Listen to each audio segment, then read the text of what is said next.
Quero orar junto com você agora. Se for possível, feche os seus olhos e vamos nos concentrar para falarmos com Deus. Maravilhoso Deus, nós estamos aqui nessa noite mais uma vez para encontrar o Senhor e também as verdades da Tua Palavra. Muito obrigado por ter trazido os nossos amigos, nossos irmãos, e obrigado também, ó Deus, por aqueles que estão nos acompanhando através da internet. Que a Tua bênção, meu Pai, se estenda a todos nós e que nós possamos ter uma entrega nessa noite sem reservas. Se alguém ainda não está preparado para a volta de Jesus, Senhor Deus, esse que será o maior evento da história, a volta do nosso Salvador. Se alguém ainda precisa tomar alguma decisão na vida, que essa seja a noite da salvação chegar a esse coração.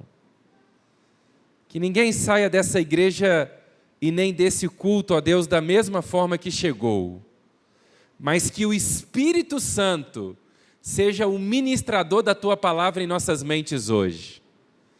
Que verdadeiramente, ó Deus, nós possamos entender o tempo que vivemos e, além disso, meu Pai, compartilhar com todos aqueles que conhecemos e encontramos a esperança que existe da vida eterna.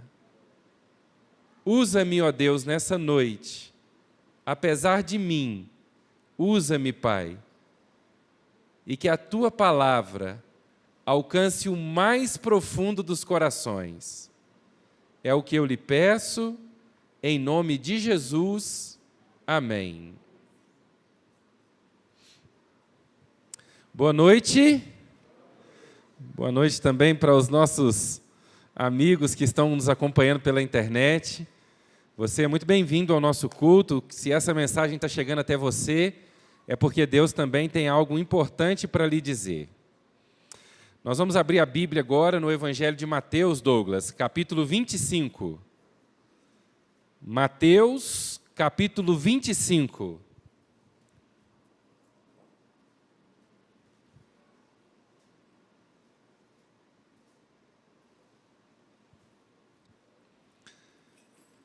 Enquanto vocês vão encontrando, eu vou esperar que todos encontrem. Parece que foi ontem que nós iniciamos a série A Verdade, como está exposta aqui no tema do nosso cenário. Mas nós já estamos encaminhando para o final. Domingo que vem será o último tema dessa série, que me fez assim aprender muito. E eu estou tentando compartilhar com vocês o aprendizado que eu tive ao estudar esses temas aqui sobre a verdade e, às vezes, mentiras em que muitos acreditam. Só que a nossa igreja não para, está terminando a série A Verdade e virão outros programas para edificar a nossa vida. Já no outro final de semana, do dia 24 e dia 25, nós teremos uma grande celebração com o cantor Pedro Valença. Depois teremos cultos evangelísticos e em outubro nós teremos uma outra série assim, muito, muito especial, que vai abençoar muito a sua vida. Se preparem, porque será uma bênção. Acharam aí Mateus, capítulo 25? Você que está na sua casa, já pegou a sua Bíblia? Vai lá, pega a sua Bíblia. É importante você conferir que se o pregador está lendo e está explicando de acordo com a Bíblia. Afinal de contas, infelizmente, existem pessoas que se aproveitam do ensino cristão, do ensino religioso, para poder enganar a outros. E a maneira de não ser enganado é, então, fazendo o que Jesus disse: examinai as Escrituras. Nós precisamos conhecer a Bíblia, a palavra de Deus.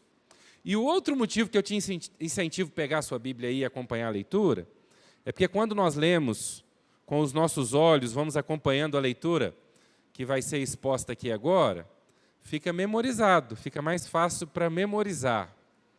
Então, esses dois motivos eu acredito ser suficientes para você estar com a sua Bíblia aí. Nós temos Bíblias aqui na igreja, algumas já foram emprestadas. Alguém está precisando de uma Bíblia? Se tiver, é só levantar a mão, que nós levamos a Bíblia até você. Todos aqui estão com a Bíblia? Amém. Então, nós vamos ler agora Mateus, capítulo 25, a partir do versículo 1.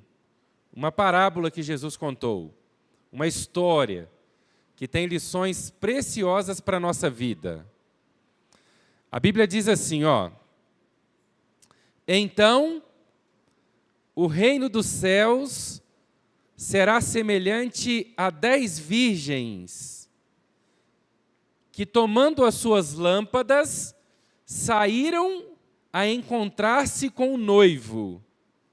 5 delas eram nécias e 5 prudentes. As nécias, ao tomarem as suas lâmpadas, não levaram azeite consigo, irmã Cristina. No entanto, as prudentes, além das lâmpadas, levaram azeite nas vasilhas. E tardando o noivo, foram todas tomadas de sono e adormeceram. Mas à meia-noite ouviu-se um grito: eis o noivo! Saiam ao seu encontro. Então se levantaram todas aquelas virgens, prepararam as suas lâmpadas, e as nécias disseram às prudentes: dai-nos do vosso azeite, porque as nossas lâmpadas estão se apagando. Mas as prudentes responderam: não, para que não nos falte para nós e a vós outras, ide antes aos que vendem e comprai-o. E saindo elas para comprar, chegou o noivo, e as que estavam apercebidas entraram com ele para as bodas, e fechou-se a porta. Mais tarde, chegaram-se as virgens nécias, clamando: Senhor, abre-nos a porta. Mas ele respondeu: em verdade vos digo que não vos conheço. Vigiai, porque não sabeis o dia e nem a hora. O Novo Testamento, os 4 evangelhos, o livro de Atos, as cartas que Paulo escreveu, João, Pedro, Tiago, Judas, e também o livro de Apocalipse, contém ao todo 260 capítulos. Muitos dos que estão aqui, e eu acredito também dos que estão nos acompanhando, já leram todo o Novo Testamento, muitos já leram toda a Bíblia algumas vezes. São 260 capítulos que contém o Novo Testamento. E se nós contarmos todas as referências que falam da volta de Jesus, nós encontraremos pelo menos 300 referências falando sobre a volta de Jesus. É impossível ler os evangelhos, ler as cartas, ler o Novo Testamento e descartar e não observar como existe uma ênfase no que diz respeito ao retorno de Jesus. Jesus, ele voltará, diga amém. E ele nos levará para o céu, onde viveremos 1000 anos com ele. E depois haverá uma mudança do centro do universo. Deus não governará mais o universo a partir do céu. Ele se mudará e ele governará o universo a partir da nova terra, onde não haverá mais morte, dor, sofrimento, lutas, dificuldades. Nós viveremos eternos, seremos eternos e viveremos felizes. Amém? Eu quero ir para o céu, mesmo porque o outro lado não é muito fresquinho. Vai descer um fogo do céu que vai consumir. Não existe esse inferno também, onde as pessoas... Isso é uma outra verdade que eu tenho que explicar para vocês. Há uma confusão com a intenção de levar as pessoas a servirem a Deus, mas por medo não vai ser uma servidão duradoura. Há uma vertente do cristianismo que ensina que vai ter um inferno, onde as pessoas passarão a eternidade sendo consumidas. À luz da Bíblia, isso não faz o menor sentido. O fogo será eterno porque consumirá eternamente aqueles que não aceitaram o plano da salvação. Mas ele está reservado para os ímpios, não está reservado para mim e para você. Ele está reservado para Satanás e os seus anjos. O que está reservado para nós é a eternidade, é o céu, é a vida eterna, é estar ao lado do nosso Salvador, poder abraçá-lo. Então Jesus voltará, irmãos, e esse dia está chegando. Essa parábola que Jesus contou, ela refere-se à volta dele, à vinda do noivo. Agora, a ênfase dessa parábola, apesar dela ter muitas nuances e ela poder conter muitas aplicações, a ênfase dessa parábola é o preparo. Eu quero te fazer uma pergunta para você pensar, uma pergunta retórica. Você está preparado para a volta de Jesus? Pensa aí um pouco sobre a resposta para essa pergunta. Talvez alguns responderam, pastor, eu estou mais ou menos. Mais ou menos não vai para o céu. Ou está, ou não está. E segundo o que nós aprendemos aqui, no estudo que foi feito essa noite, na classe bíblica que acontece, há duas características para que eu e você estejamos preparados para a volta de Jesus. A Bíblia diz em Marcos, no último capítulo de Marcos, no capítulo 16, diz assim, aquele que crê e for batizado será salvo. Nós precisamos acreditar no plano da salvação. E além de crer no plano da salvação para estar pronto para a volta de Jesus, nós precisamos nos entregar a Cristo publicamente e viver ao lado dele, perseverar até o fim. Esse é o caminho para que nós estejamos preparados. A ênfase da parábola que Jesus contou é o preparo. E ao ler essa história com uma visão ocidental, na nossa cultura, ela pode parecer que foi uma história inventada, uma história de ficção. Mas em qualquer aldeia na Palestina, na época que Cristo veio aqui na Terra, essas cenas que eu li para vocês em Mateus 25, poderiam ter acontecido e até hoje, em alguns lugares, essa cultura se mantém. Porque não é comum nós encontrarmos aqui no Ocidente um casamento dessa forma, mas deixa eu te dar alguns detalhes dessa história para que a gente entenda onde está a ênfase, então, no preparo. Um casamento, na época de Cristo, na cultura lá na Palestina, na Mesopotâmia, ele durava, em média, 7 dias, era uma festa que durava 7 dias. Eu já preguei sobre isso aqui, usando como base o texto da transformação de água em vinho, o primeiro milagre que Jesus realizou. Era uma festa de 7 dias que era muito duradoura, e no final da festa, iniciava-se um cortejo. Os noivos que haviam acabado de se casar, eles saíam, Raul, com um cortejo em direção à casa que eles iriam morar. Então, do lugar que estava acontecendo a festa, havia um cortejo, e muitas das vezes esse cortejo acontecia tarde da noite. E as pessoas iam se unindo. No caminho, na estrada, elas iam se unindo. E há alguém aqui que já teve que andar na roça em uma noite bem escura, que a lua estava ou minguante, ou o céu estava muito nublado, e a lua não conseguia refletir a claridade do sol, e a noite estava bem escura? Tem alguém aqui que já teve essa experiência? Levanta a mão para eu saber.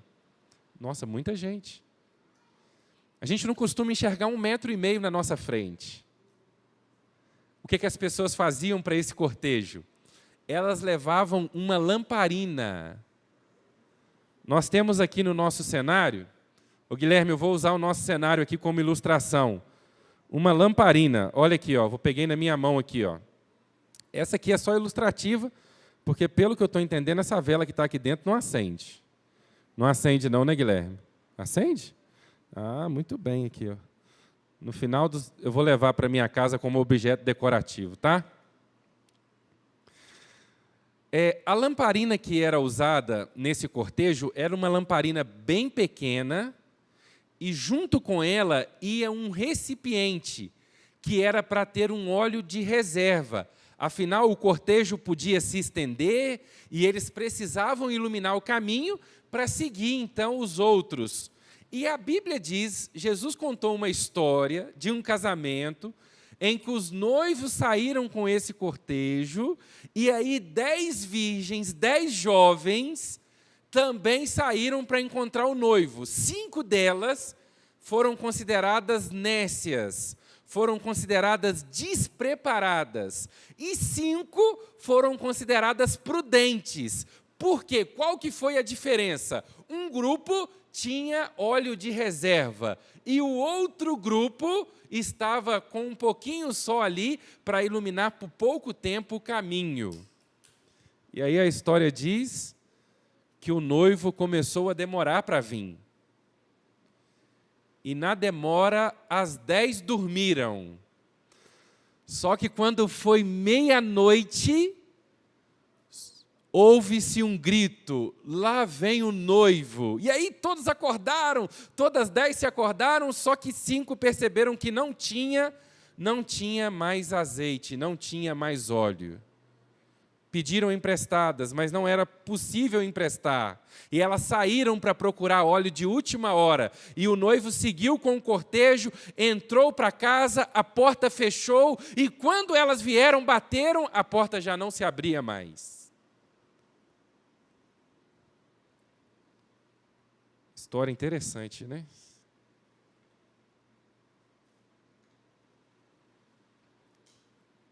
Como você está se preparando para encontrar o noivo? Eis que ele vem e não demora. O noivo está vindo. Muitas das vezes nós temos nos envolvido com tantas coisas, são tantas mensagens para responder de WhatsApp,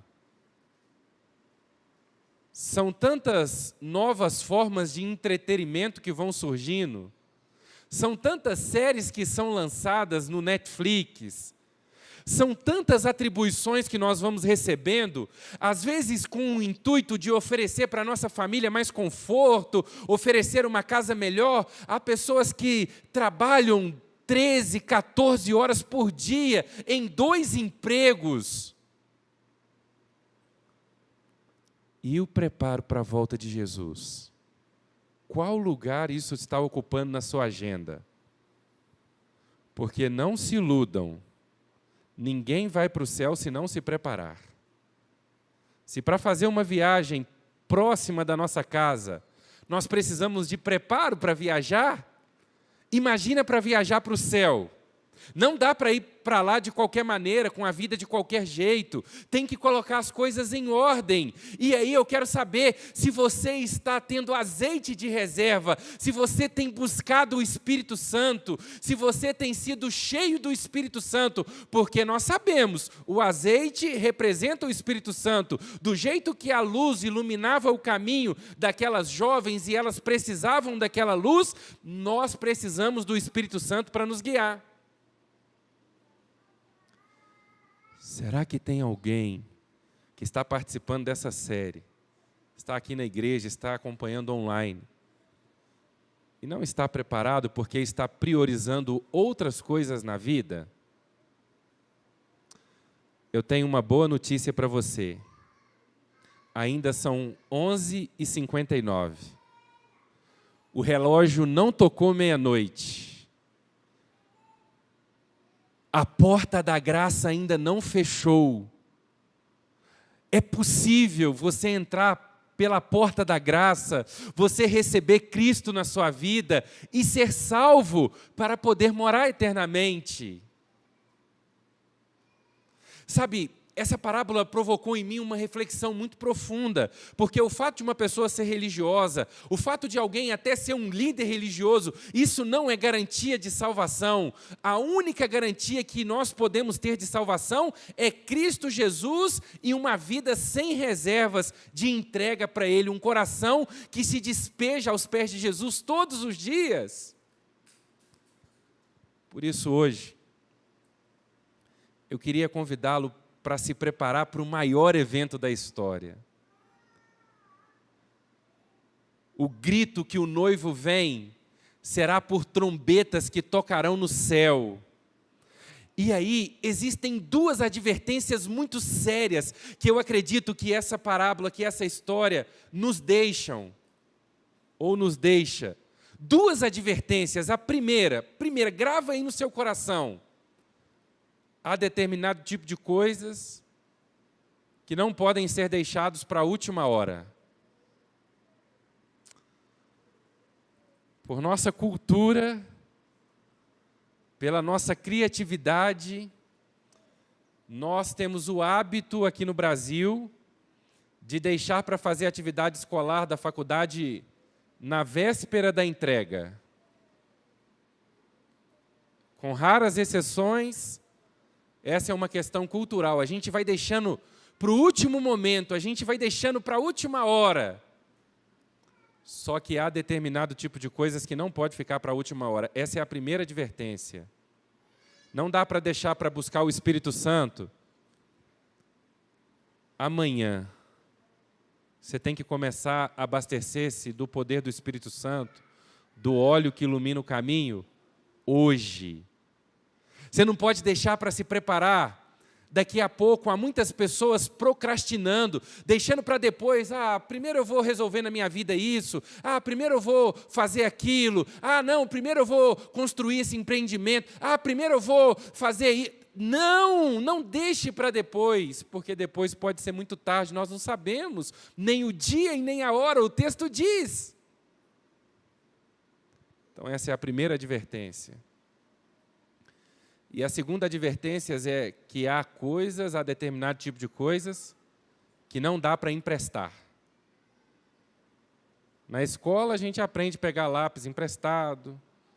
Os jovens aqui da Igreja Central têm o costume de pegar dinheiro, um emprestado com o outro para pagar o hambúrguer. Há determinado tipo de coisas que não dá para pegar emprestado. Não dá para pegar emprestado. Comunhão com Deus não se passa por telepatia. Você não pode viver da experiência do outro. Tem que ser a sua experiência com Deus. Não dá para pegar, então, agora uma carona para ir para o céu. Eu me lembro que início da minha adolescência, a gente fazia algo que nunca eu recomendaria você fazer, que era segurar na traseira de um caminhão e ele nos puxar quando nós estávamos de bicicleta. Isso é muito arriscado. Mas nós fazíamos isso com a preguiça de pedalar no morro. Eu e outros colegas meus. A gente chamava pegar na rabeta do caminhão. Segurar ali e ir. Não dá para ir para o céu segurando na roupa do irmão. Não dá para ir para o céu vivendo a experiência do pastor. Tem que ser a sua experiência com Deus. Não dá para poder pegar o poder do Espírito Santo da vida de um e passar para o outro. É você que precisa buscar. Essas duas advertências, eu acredito que deve provocar uma reflexão profunda em nós. Primeira advertência, não deixe para a última hora. Hoje é o dia para se preparar.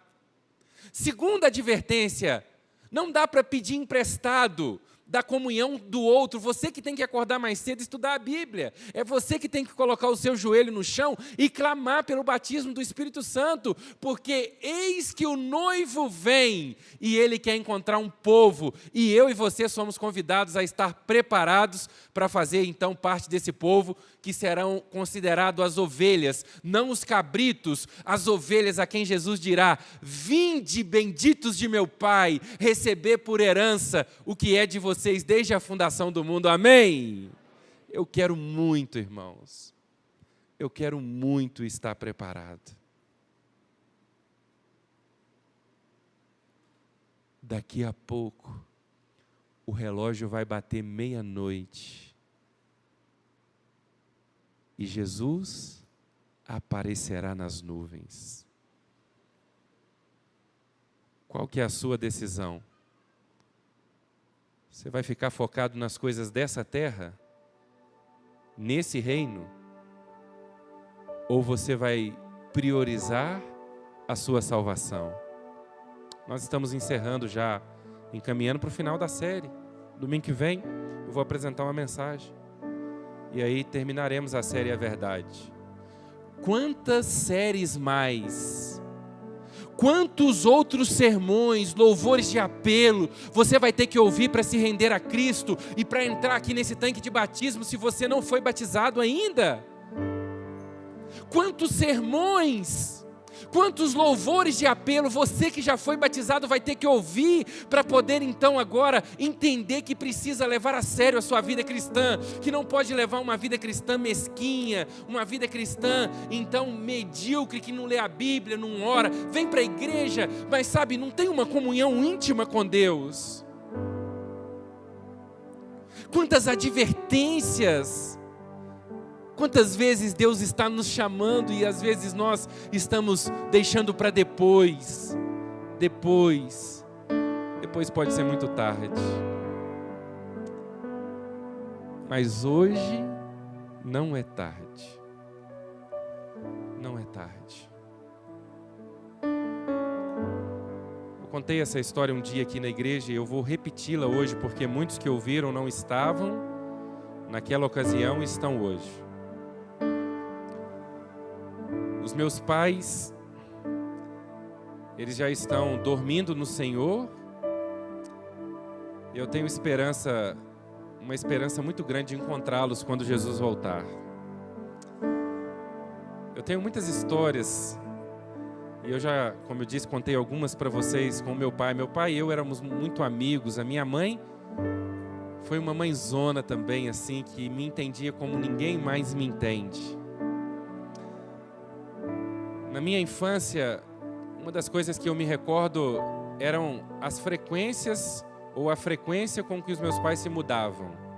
Meu pai era pedreiro e ele se mudava constantemente. Onde tinha trabalho, ele tinha que ir. E aí nós íamos, a vida era muito difícil naquela época pra gente. Mas uma das coisas que eu tinha muita dificuldade, Thaline, quando eles se mudavam, é que eu sempre fui muito tímido.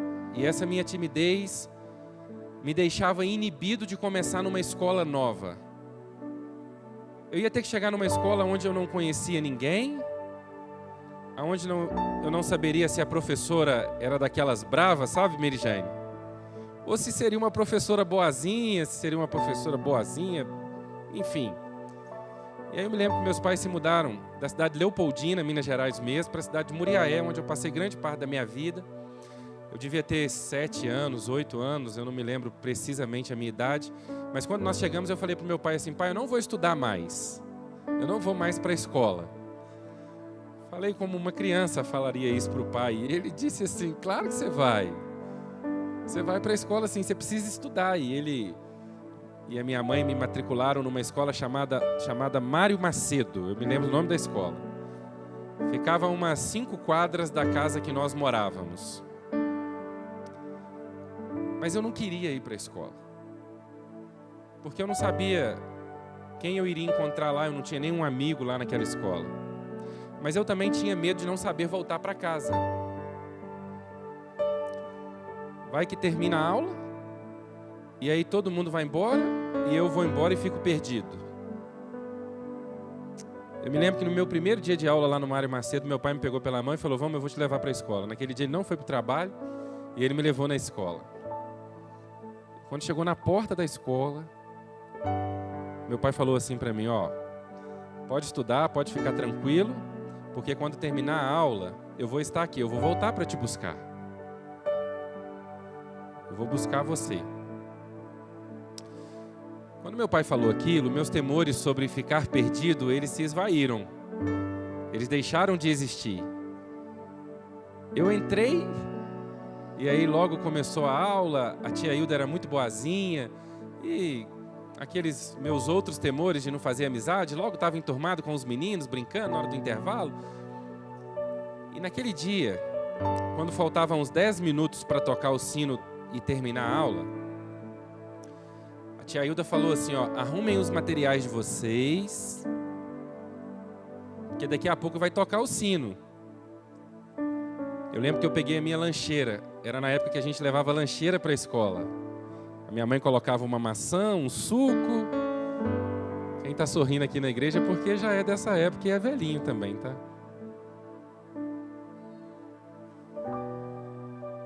Fechei a minha lancheira, coloquei o caderno dentro da mochila, fiquei preparado, atento. Quando o sinal tocou, eu saí correndo. E como eu era um pouco mais alto que os meus colegas da turma, eu trombei com um e joguei ele longe. Mas eu queria chegar rápido no portão, e quando eu cheguei lá, Elton, tinha já uma outra turma que tinha sido liberada mais cedo, e eu tive que abrir espaço entre os meninos. Fui abrindo espaço entre um e o outro, e fui olhando, e lá do lado de fora do portão, estava o meu pai. Ele se abaixou, abriu os braços, e eu corri até os braços dele, e ele disse assim para mim: eu não falei para você que eu viria te buscar?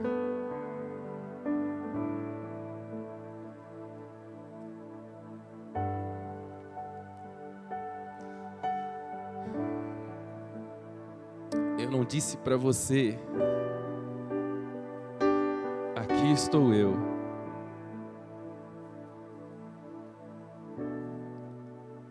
Vai tocar o sino.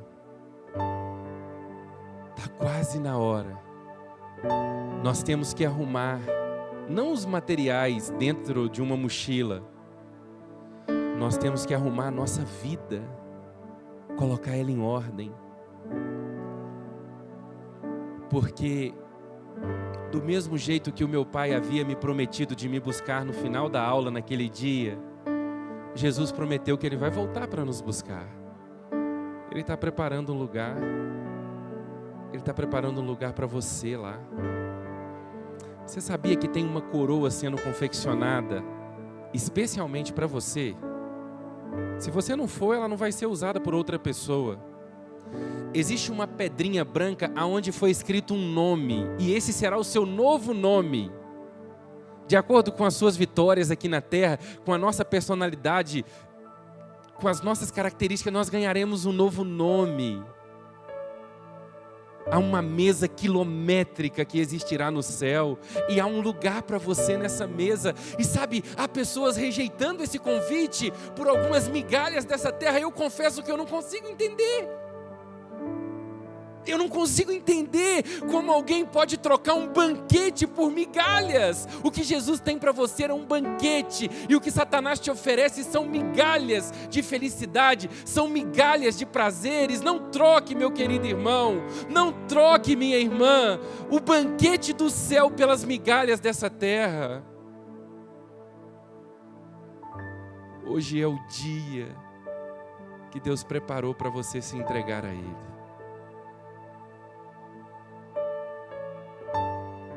Há alguém aqui que está escutando essa mensagem, que quer viver uma experiência mais profunda com Deus, entendeu que tem que se preparar de verdade para ir para o céu, não pode continuar levando uma vida leviana, uma vida sem compromisso com Cristo. Há alguém aqui nessa noite que, ao escutar essa mensagem, ou você que está na sua casa, quer verdadeiramente dar os passos necessários para estar preparado para a volta de Jesus? Quem é a primeira pessoa que quer ficar em pé, dizendo assim: Senhor, eu quero? Amém, irmão? Fique em pé aí no seu lugar. Glória a Deus. Glórias ao Senhor. O Ederson vai cantar uma música e o Espírito Santo vai continuar falando aos corações aqui. O Espírito Santo vai falar com você aí na sua casa, no seu trabalho, você que está assistindo esse culto agora. Em outro dia, o Espírito Santo vai falar com você agora e é o momento de você tomar uma decisão. É o momento de você dizer assim: eu quero estar preparado, eu quero estar pronto. Eu vou deixar tudo para trás que for preciso. Eu quero estar pronto. Amém. Se durante essa música você entendeu que a mensagem era para você, não endureça o seu coração, fique em pé, porque no final eu quero orar. Eu quero orar por você.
Amém. Sabe, queridos, Jesus ele disse nessa parábola: o dia e a hora ninguém sabe. Ninguém pode marcar uma data para a volta de Jesus. Mas o fato é que a nossa vida é muito frágil. E nós precisamos estar prontos hoje. Hoje. Domingo que vem será o último domingo dessa série. Hoje nós não teremos batismos aqui, como tivemos em muitos outros domingos. Mas eu sonho em entrar ali naquele tanque de batismo novamente domingo que vem. E quem sabe eu entrarei com alguém que está aqui ou que está acompanhando pela internet.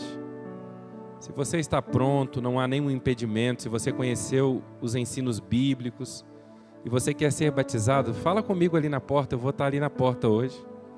E eu terei a alegria de batizar você no domingo que vem.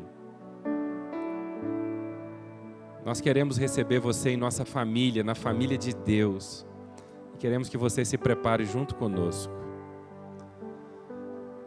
Agora, para encerrar esse culto, eu vou orar junto com vocês, pedindo para que Deus continue segurando em nossa mão, para que Ele não nos ajude. A gente enfrenta tanta luta aqui na terra, né, irmã? São tantas lutas, tantas lutas. Por exemplo, eu sou Álvaro, eu não o conheço. Ele está internado agora, nesse momento, e a Fabiana está ali triste por causa disso, ela é filha dele.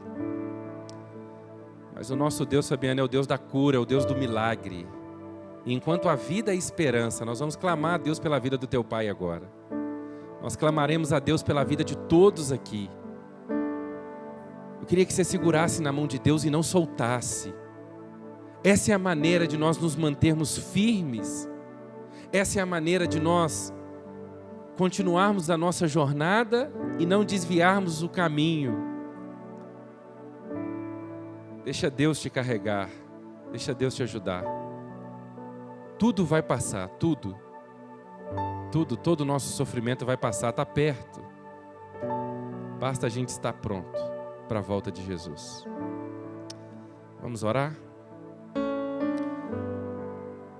Deus de toda graça, obrigado pela oportunidade que estamos tendo de ser advertidos pela Tua palavra em relação ao nosso preparo. Preparo esse para a volta de Jesus, que se dará em pouco tempo, segundo que tudo que estamos vendo acontecer no mundo, as profecias se cumprindo, nós podemos, ó Deus, olhar e ver que a nossa redenção se aproxima. Precisamos estar prontos, não podemos deixar, Senhor Deus, para a última hora. Nós não podemos viver da experiência do outro, nós precisamos individualmente, cada um, ter a sua própria experiência de salvação contigo. Ó Deus, tenha misericórdia de nós, transforma aquilo que precisa ser transformado, quebranta os corações que estão endurecidos, troca o nosso coração de pedra e nos dá um coração de carne, nos ajude, ó Deus, a entender a salvação oferecida em Cristo e não rejeitá-la, não trocá-la por nada nesse mundo. E também, ó Deus, carrega-nos em teus braços diante das dores e dificuldades que enfrentamos.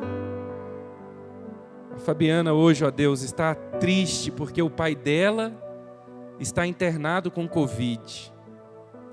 Mas eu creio que, segundo a tua vontade, segundo o teu poder, ó Deus, ele será curado e a saúde dele será reestabelecida.